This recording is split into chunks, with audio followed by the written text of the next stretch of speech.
C'est des paresseux. Ils ne sont bons à rien. Ils passent le temps à dormir et même au boulot, ils ne sont pas efficaces.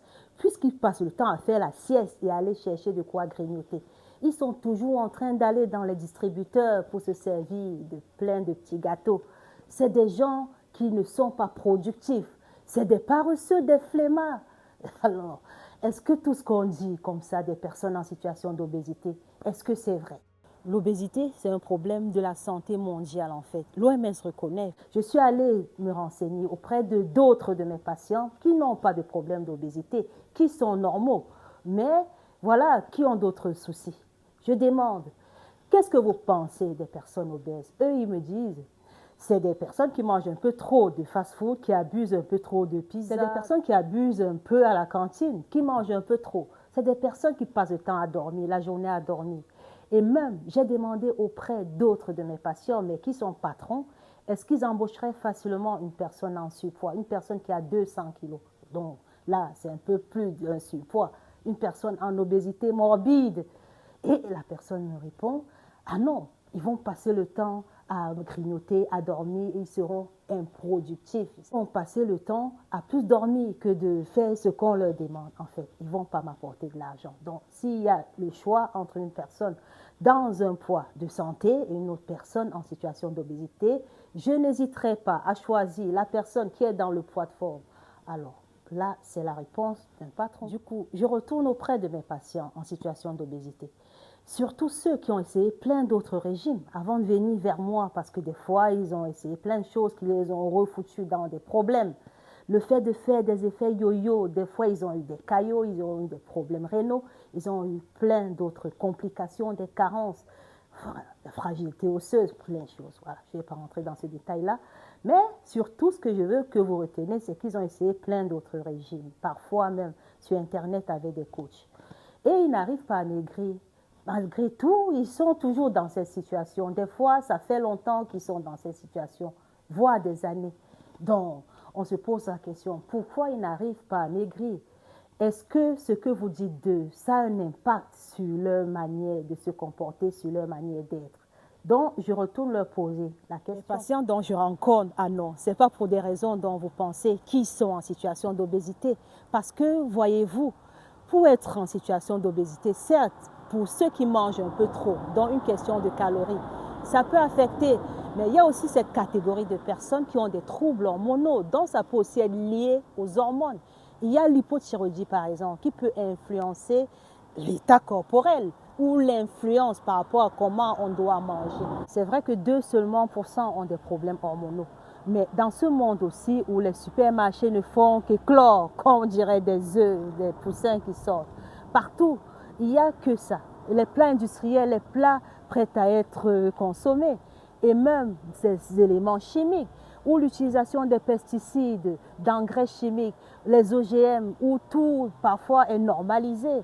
Parfois, oui, il y a des éléments qui ne doivent pas se retrouver dans les produits finis, comme les auxiliaires conseils technologiques, ou tout court, où les produits sont utilisés tout le temps.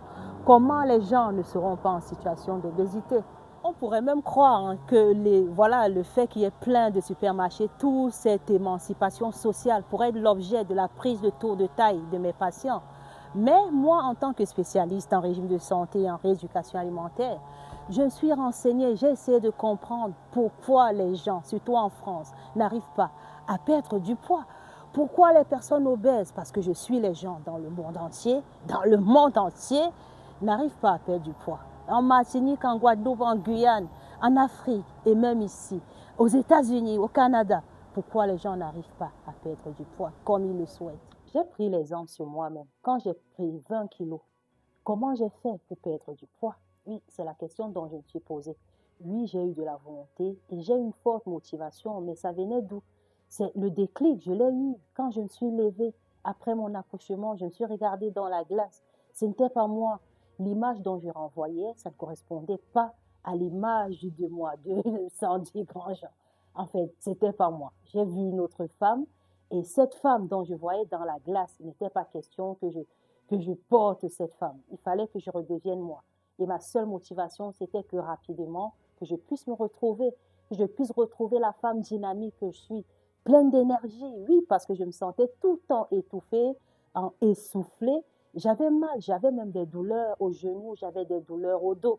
Et puis je me suis dit non, je peux pas vivre comme ça. Ma vie, ça ne peut pas s'arrêter comme ça. Je peux pas être une mamie. Maintenant, j'ai encore du temps. Je veux encore être jeune. Je veux encore respirer l'air pur, sentir la vitalité. Je veux courir. Voilà, je veux faire plein de trucs. Et là, il faut que je récupère ma vie. Donc, je dois maigrir. Donc, il n'y avait pas autre chose à faire. Il fallait que je maigrisse. Il fallait pas que je fasse la femme qui a accouché, qui veut. Non, je devais d'abord maigrir avant de penser même à pouvoir savoir si, voilà, si ma langue a encore du goût, ressent encore du goût. Surtout que je venais de loin. Vu que pendant la grossesse, tu n'as pas faim, tu as des problèmes avec ta langue, enfin, tout ce qui est de goût, c'est dégueulasse. Donc, du coup, le réflexe, quand tu viens d'accoucher, tu te mets à manger parce que tu ressens que tes papilles ressuscitent en fait. Et c'est là la tentation parce que si tu te mets à vouloir tout tenter, là, tu te retrouves comme ça avec 30, 40 kilos de plus. Et plus tu vas t'enfoncer en fait, ça va être difficile de régresser. Donc, fallait pas que je sombre, fallait que je me retrouve, fallait pas que je teste mes papilles, fallait que je maigrisse. Il n'y avait rien à faire. Et là, ma motivation était au fond de trouver la personne, la femme dont je suis réellement. Le fait de vouloir maigrir, le fait de vouloir perdre du poids ou avoir un poids de santé doit passer par une forte volonté. Ensuite, une motivation profonde.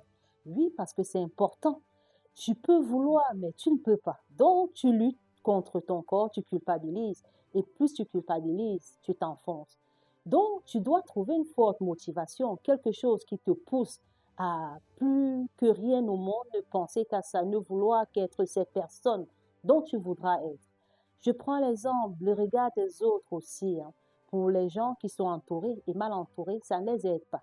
Parce que vos opinions, vos remarques, ça ne peut pas aider une personne en situation de surpoids. Le fait qu'on voit les obèses comme des flemmards, comme des feignants, comme des paresseux, ça ne les aide surtout pas. Parce que ça peut aussi influencer leur motivation. Des fois, vous croyez bien faire. Quand c'est des proches, vous faites des petites remarques, tu as grossi, tu es pâle, tu es très flemmard, tu es très paresseux, mais il faut arrêter ça. Parce que des fois, le problème, c'est vous. Oui, si par exemple, tu mets déjà une personne qui a besoin d'aide dans une certaine case, dans son inconscient, tu ne sais même pas. Mais tu es en train de persuader à cette personne qu'elle n'est bonne à rien, en fait. Donc, cette personne peut se persuader que oui, je suis une personne obèse et je ne peux même pas maigrir. Comment j'arriverai puisque je suis nulle? Oui, vu que ces personnes culpabilisent même tout le temps, très peu de personnes ont cette capacité de se développer sans être influencées par ce que pensent les autres. C'est pas que des enfants. C'est vrai que des enfants, des fois, oui, puisqu'on rencontre aussi beaucoup d'obésité déjà au lycée, au collège. Parce que dans la cour de récré, tout va de là déjà, tel parent, des fois, tel enfant. Parce que si tu vis avec des parents qui tout le temps parlent, font des blagues de gros, qui pointent les gros, qui tout le temps rient des gros, il se peut que les enfants, même à l'école, dans la cour de récré, répercutent sans même s'en rendre compte. Donc, du coup, beaucoup seront influencés par ce que pensent les autres, ce que disent les autres d'eux. Et pour se développer, même si c'est des adultes, ils en seront tellement persuadés qu'ils sont nuls, qu'ils n'arriveront même plus à avancer en fait. Ta stigmatisation affecte sa confiance à pouvoir perdre du poids, sa confiance à s'en sortir. Donc, d'une part, le problème, c'est toi en fait. Donc, à force de faire des remarques, tu manges trop, arrête les burgers, ne te resserre pas plusieurs fois, ça n'aide pas. Il y a aussi des cadeaux insidieux. Oui, je prends l'exemple d'un de mes patients qui était arrivé. En fait, ses collègues se sont réunis pour pouvoir penser pour son anniversaire quelque chose pour lui. Bon, c'était une bonne idée de penser, de pouvoir porter cette attention. Mais faire un cadeau pour l'envoyer dans une cure thermale, une cure diététique quelque part, pendant 3 semaines sans son avis. Là, je trouve que c'est un cadeau qui sous-entend des choses. Voilà. Et ça sous-entend même que les gens se regroupent pour comploter, pour parler. Peut-être c'est pas négatif, mais en quelque sorte, c'est des cadeaux qui peuvent aussi détruire des personnes en situation d'obésité, puisque ce cadeau l'a ramené chez moi et en larmes. Et même des cadeaux qui parfois, ça peut être un portrait, des blagues de gros, plein de choses pour pouvoir porter pour une personne obèse. Je pense que c'est très mal placé, c'est très déplacé de ma part. Des décisions en groupe pour une personne majeure et vaccinée, je trouve ça déplacé. Voilà, prenez son avis. Il se peut que la personne ne soit même pas prête. La personne soit encore, enfin, c'est pas à vous de lui dire. Parce que tous les jours que Dieu a créé, je peux vous le dire, la personne se mit et sait qu'elle est obèse. Donc, ça ne sert à rien de vouloir anticiper les choses à sa place. C'est très mal placé et ça peut détruire cette personne. De ma part, l'autodétermination, cette volonté, cette motivation doit rester très personnelle et personne ne doit prendre la décision à votre place. Donc, même si c'est des enfants qui sont en situation d'obésité, demandez leur avis parce qu'il se peut que le fait de ramener l'enfant voir un nutritionniste, voilà, ça peut pointer l'enfant du doigt et commencer à frustrer l'enfant. Donc, demandez son avis, laissez que l'enfant ait le déclic. Et même pour les personnes déjà adultes, la décision doit être personnelle parce que tant que c'est pas personnel, tant qu'on n'a pas eu de déclic, on va perdre du poids même parce qu'on va tenir à faire voilà, une cure pendant 2 semaines, 3 mois, mais on ne tiendra pas longtemps parce que la motivation reste très extrinsèque, elle n'est pas très profonde. Chaque fois, tu prendrais des décisions pour faire du fitness, des cures pour des personnes majeures et vaccinées. À chaque fois, tu vas faire des blagues de gros. À chaque fois, tu vas te moquer. À chaque fois, tu vas avoir des idées reçues. Sache qu'en tout cas, le problème de ces gens-là dont tu critiques tant, le problème c'est toi. C'est pas autre personne. Pourquoi ils sont comme ça? Des fois, c'est à cause de toi.